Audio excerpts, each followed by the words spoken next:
Seja muito bem-vindo ao nosso canal. Não se esqueça de se inscrever, ativar o sininho e acompanhar nossos estudos semanais. Hoje vamos estudar a lição de número 11, intitulada Jacó, de enganador a homem de honra. O texto áureo da nossa lição está em Gênesis, capítulo 32 e versículo 28, que diz: Então disse: Não se chamará mais o teu nome Jacó, mas Israel, pois como príncipe lutaste com Deus e com os homens e prevaleceste. Na verdade prática, aprendemos que somente Deus pode transformar o caráter e a vida do ser humano. Nesta lição, vamos refletir sobre 3 objetivos principais. Em primeiro lugar, enfatizar os aspectos da família de Jacó.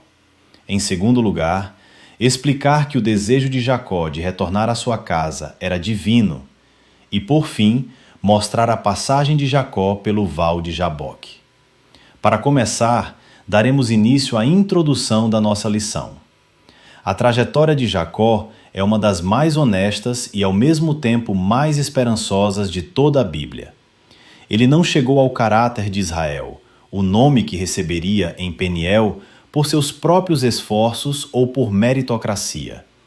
Foi um processo longo, cheio de lutas, decepções e aprendizados. Porém, aos poucos, aquele homem que confiava apenas na própria esperteza aprendeu a depender de Deus. E quando chegou o momento certo, o Senhor lhe deu um novo nome. Esse novo nome representava uma nova vida e uma nova identidade. Agora, avancemos para o primeiro ponto, a família de Jacó. Para começar, analisemos o primeiro tópico, um encontro especial.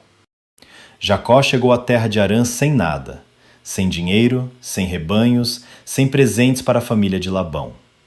Era literalmente um fugitivo que havia deixado tudo para trás. E foi nesse estado de total vulnerabilidade que ele encontrou Raquel. Ela estava no campo, cuidando dos rebanhos do pai, e Jacó a viu. E o texto nos diz que ele a amou imediatamente. Mas esse amor encontrou um grande obstáculo. Ele não tinha o dote necessário para pedir a mão da filha de Labão. No mundo antigo, o casamento envolvia uma negociação entre famílias, e o noivo precisava oferecer algo de valor aos pais da noiva. Jacó não tinha dinheiro nem bens para oferecer. O único recurso que possuía era sua disposição para trabalhar. Por isso, fez um acordo com Labão. Trabalharia 7 anos para poder se casar com Raquel. Mas a Bíblia diz que esses 7 anos lhe pareceram como poucos dias, pelo muito que a amava. Essa é uma das mais belas expressões bíblicas que revelam como o amor genuíno é capaz de tornar leves os maiores sacrifícios. Mas então chegou a noite das núpcias, e Labão colocou Léia no lugar de Raquel. Durante a noite, Jacó foi enganado por seu tio. De certa forma, ele passou por uma experiência parecida com a que havia feito anos antes com seu pai. Assim como Isaac não percebeu quem realmente estava diante dele, Jacó também não percebeu a troca feita por Labão. Em seguida, avancemos para o segundo tópico. O enganador é enganado. Quando Jacó acordou de manhã e viu que era Léia e não Raquel ao seu lado, o texto bíblico diz que ele perguntou a Labão: Que é isso que me fizeste? Gálatas capítulo 6 e versículo 7 é certeiro ao dizer: Tudo o que o homem semear, isso também ceifará. E Provérbios capítulo 22 e versículo 8 confirma: O que semeia a iniquidade, ceifará a vaidade. Jacó estava colhendo em que havia semeado. Porque os princípios que governam a ordem moral do universo são invioláveis. O engano que havia usado contra Isaac voltou para ele através de Labão. A substituição de identidade que havia praticado foi praticada contra ele. O que Jacó estava vivendo não era sinal de abandono, mas de aprendizado. Deus usou as consequências de suas escolhas para trabalhar em seu caráter e transformá-lo. A obra que havia começado em Betel continuaria sendo aprofundada em Harã, enquanto Jacó aprendia a depender mais do Senhor. E o amor de Jacó por Raquel não acabou.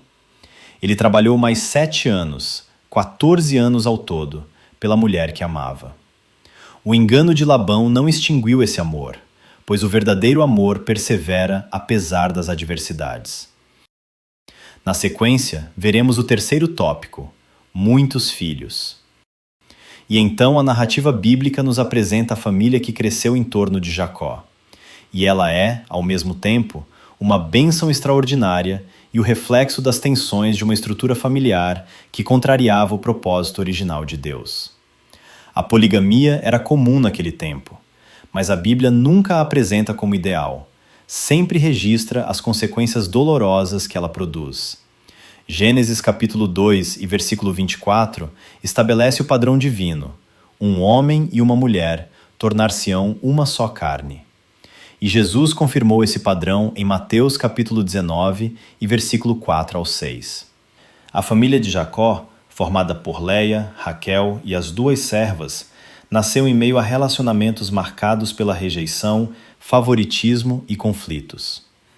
O casamento de Leia ocorreu sem ser desejado por Jacó, e essa realidade trouxe tensões para o lar, afetando não apenas as esposas, mas também os filhos que nasceriam naquele ambiente. Mas Deus, em sua graça soberana, honrou Jacó e lhe deu filhos, 12 filhos e uma filha. E esses 12 filhos, nascidos de um lar marcado pelas tensões do favoritismo e da rivalidade entre as mães, se tornariam os patriarcas das 12 tribos de Israel. A nação inteira havia de brotar dali. O Salmo de número 127 e verso 3 declara que os filhos são uma herança do Senhor. Não apenas os que nascem em circunstâncias perfeitas e nem os que chegam em lares sem conflito. Os filhos, todos eles, são um presente de Deus para nós.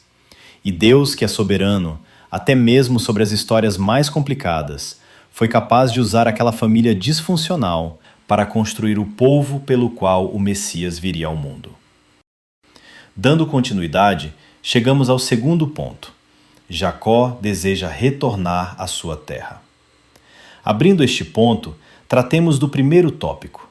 Jacó almeja retornar para casa. Depois de mais de 20 anos em Harã, 14 trabalhando pelas filhas de Labão e mais alguns anos construindo seus próprios rebanhos, Jacó sentiu que era hora de enfrentar uma questão que havia deixado para trás. Não era apenas o desejo de voltar para casa, era também o cumprimento da promessa que Deus lhe fizera em Betel. Eu te farei retornar a esta terra. O gatilho imediato foi o nascimento de José. O filho de Raquel, o filho amado, havia chegado. E algo em Jacó disse: está na hora. Ele foi até Labão e pediu para ser liberado com a família que havia construído naquela terra. Mas Labão não queria que ele fosse, e o motivo era: tenho experimentado que o Senhor me abençoou por amor de ti. Labão era esperto o suficiente para reconhecer que a prosperidade da sua casa estava conectada à presença de Jacó. Não era uma afeição ao genro, era um cálculo financeiro. E assim, propôs que Jacó ficasse e nomeasse o próprio salário.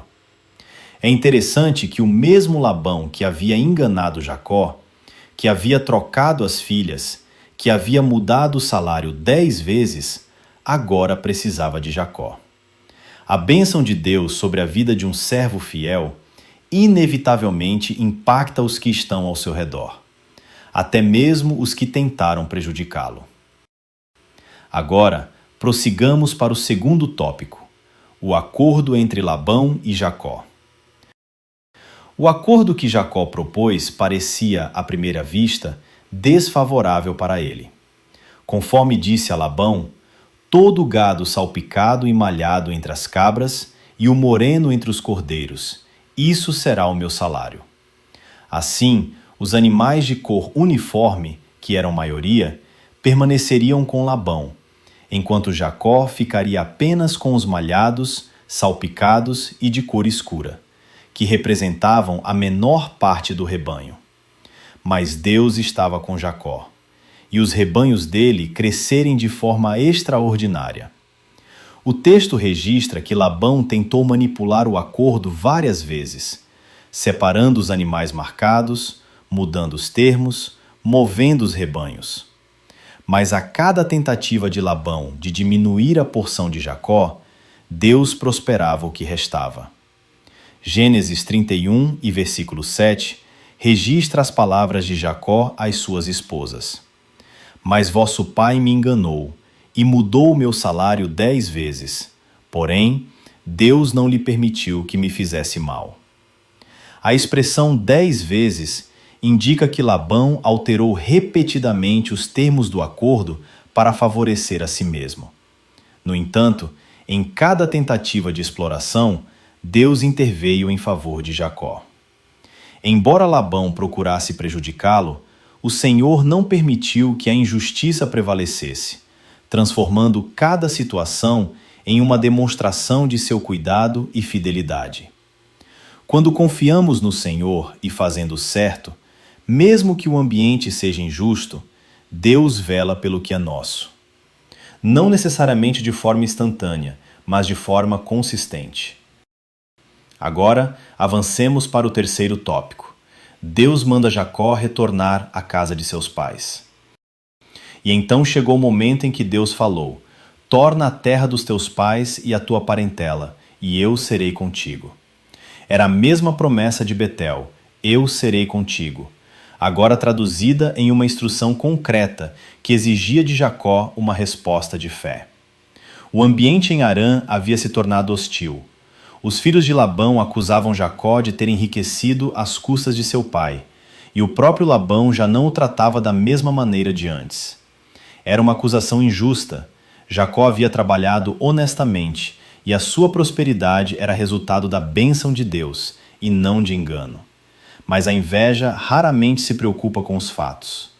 Jacó fugiu mais uma vez. Ao longo de sua vida, a fuga havia se tornado uma resposta recorrente diante de situações difíceis e conflitos que pareciam insuportáveis. Mas desta vez havia uma diferença. Ele fugiu em obediência à voz de Deus, e não um ato impulsivo de covardia. A fuga era cumprimento de uma instrução divina. 3 dias depois, Labão soube da fuga de Jacó e partiu em sua perseguição. No entanto, antes que pudesse alcançá-lo, Deus interveio. Em sonho, advertiu Labão, dizendo: guarda-te, que não fales a Jacó, nem bem, nem mal. Quando finalmente se encontraram, o clima foi de grande tensão.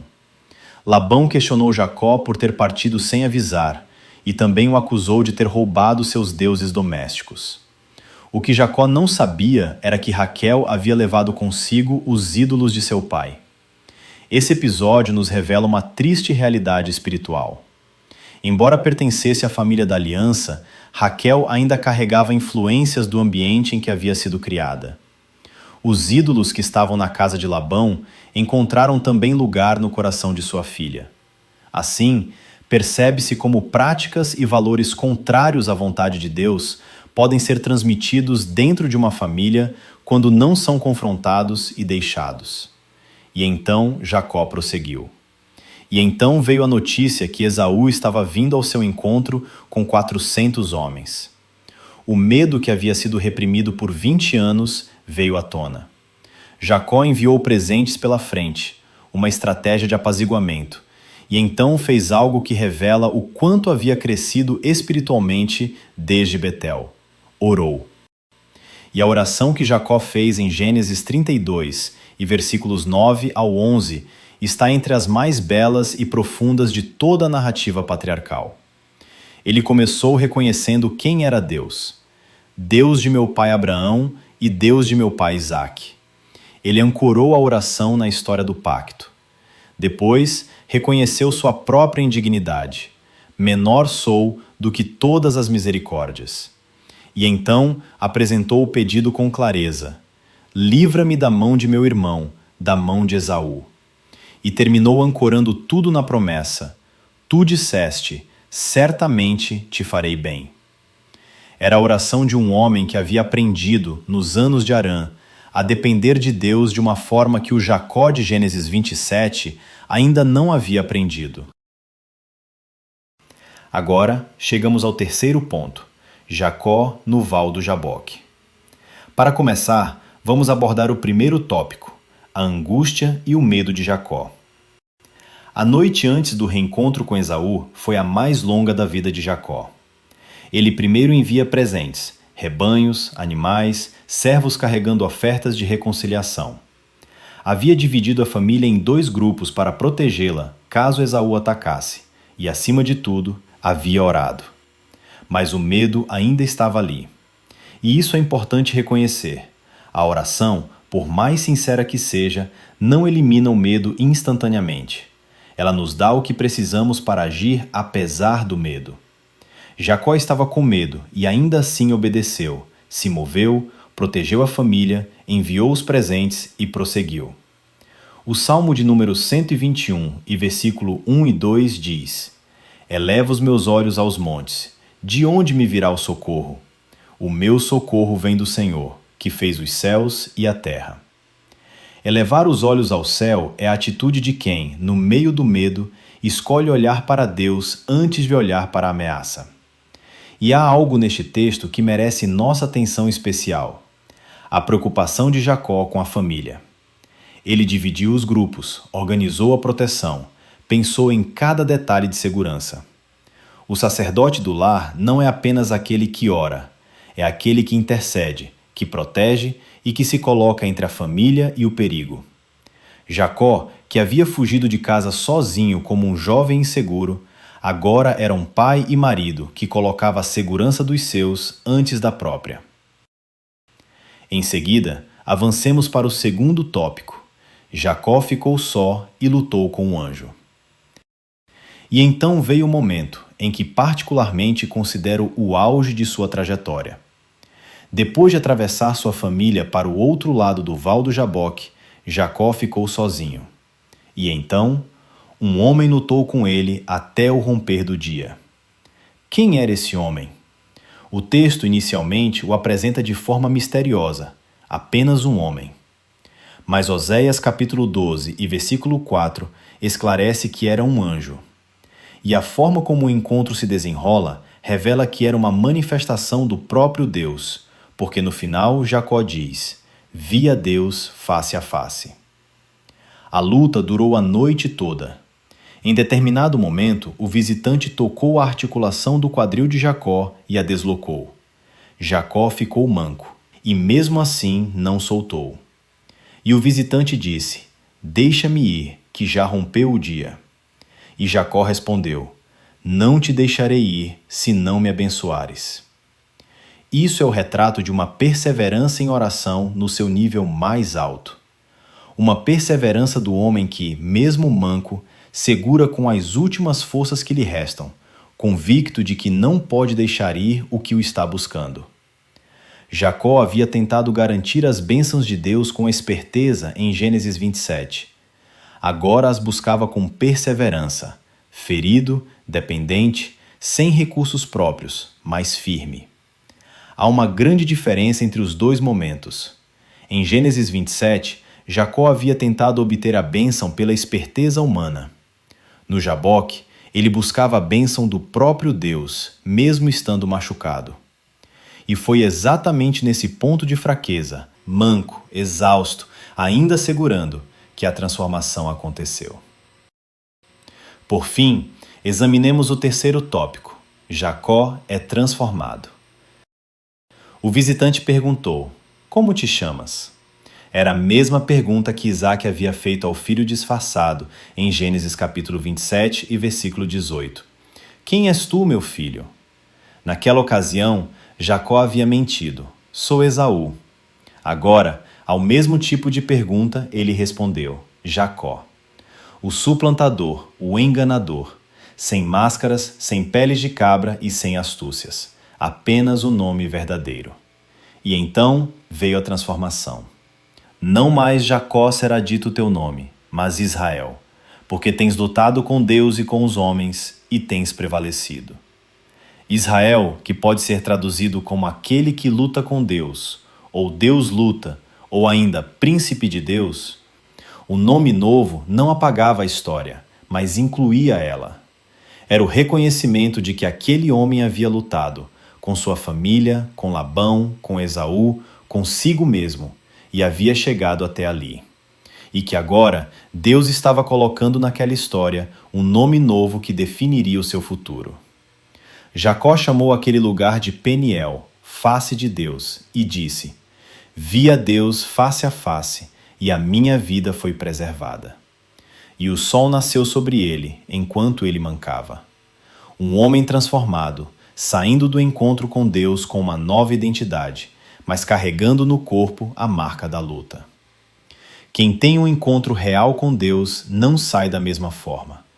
Jeremias 18 e versículos 1 ao 6 nos apresenta a imagem do oleiro que molda o barro, e o barro que está na mão do oleiro não tem o direito de resistir à forma que está sendo dada. Jacó, na luta do Jaboque, finalmente parou de resistir àquele que o estava moldando. É possível frequentar a igreja, participar dos cultos, conhecer teologia e nunca ser transformado. Porque a transformação não vem da informação, nem da religiosidade e nem dos anos de crente. Ela vem do encontro verdadeiro com Deus. Aquele encontro que nos deixa manco de alguma forma, que toca nossas articulações da autossuficiência e nos faz perceber que sem Ele não conseguimos nem ficar de pé. Quem nunca foi tocado assim, talvez ainda não tenha encontrado de verdade o Deus do Jaboque. E assim, chegamos à conclusão desta lição. Jacó enfrentou muitos momentos difíceis, mas um dos mais marcantes foi após enganar seu pai. Temendo a vingança de Esaú, fugiu para a casa de Labão, onde trabalhou arduamente e também foi enganado. Anos depois, ao retornar à sua terra, teve um encontro transformador com Deus em Peniel. Ali, lutou com um anjo, recebeu um novo nome e declarou: Vi Deus face a face. Esse encontro mudou sua vida para sempre.